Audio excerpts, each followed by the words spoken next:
Good morning, students. Chemistry, Part 1, 11th students. Our lesson number 5, the states of matter. Next part 5. Earlier I taught you Boyle's law, then Charles' law. Our third law is 5.5.3, Galileo's law. Galileo's law, pressure and temperature relation. Okay. Now you can see pressure in well inflated tires of automobiles is almost constant.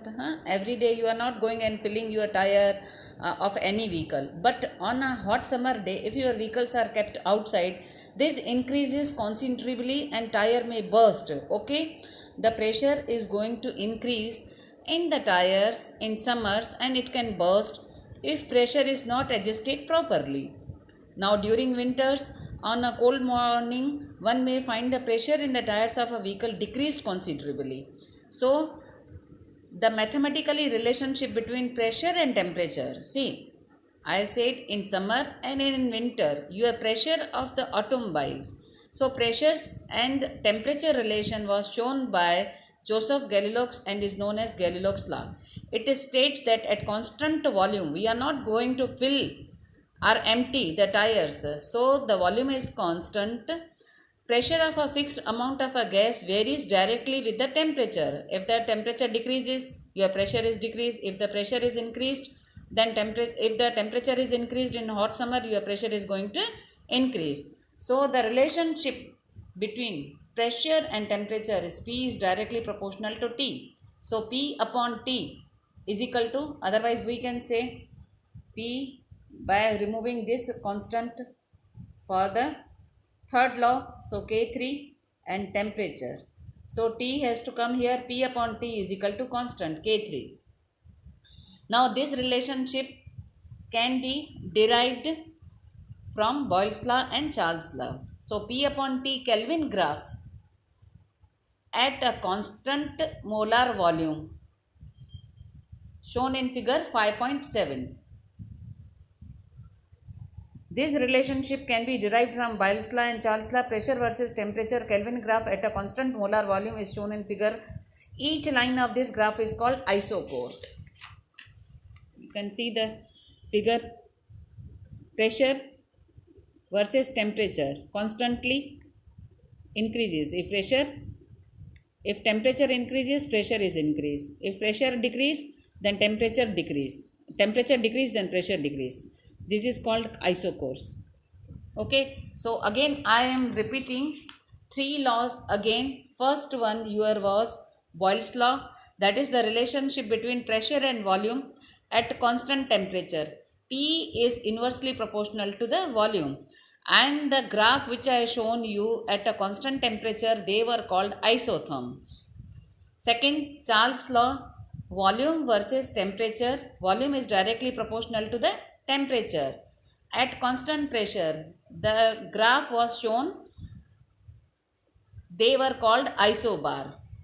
Third one I taught you in this lecture, Galileo's law. Pressure is directly proportional to temperature. So at constant volume is isochore. So for the one line question, you have to prepare like that. Constant temperature means isotherm, constant pressure means isobar, constant volume means isochore. And simply you write, and you can state in the words that the pressure is inversely proportional to the volume at constant pressure.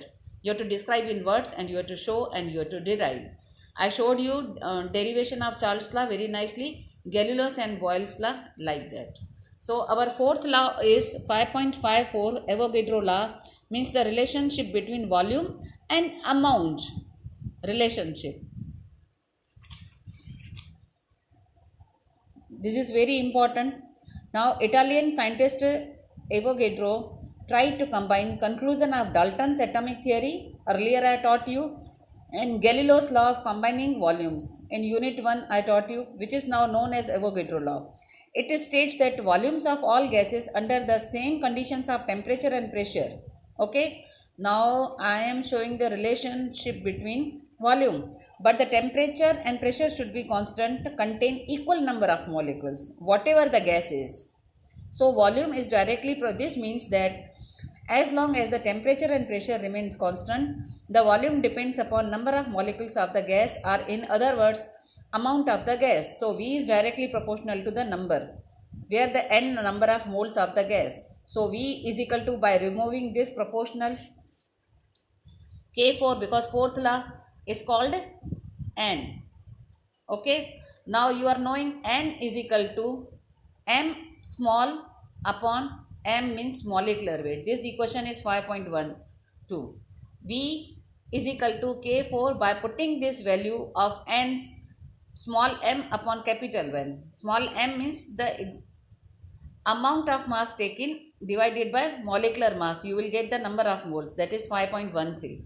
So M, if we want to find out any molecular weight, M is equal to K4 small m divided by V is equal to K4. So you are knowing small m upon volume is equal to density. So you can find the relationship between molecular weight is equal to K4 D, means molecular weight is directly proportional to density. This law is 5.14. Okay. Now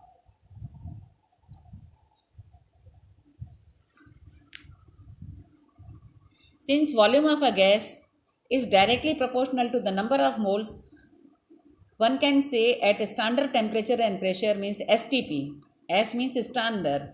I say temperature and pressure should be constant. So this condition is called STP. Will have same volume. Standard temperature and pressure masses.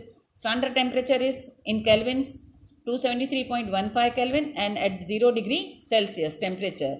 And constant pressure means 1 bar, or in atmosphere it is called 10 raised to 5 Pascal pressure.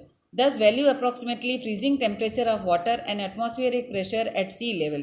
At STP, molar mass of an ideal gas or combination of ideal gases is this mole. So molar volume of some gases is shown in organs. You can see at STP as standard temperature and pressure.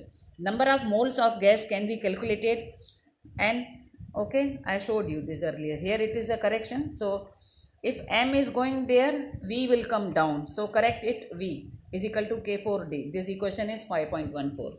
Now what is this? Here D is the density of the gas. We can conclude from equation 5.14 that density of a gas is directly proportional to its molar mass. Density is directly proportional to the molar mass.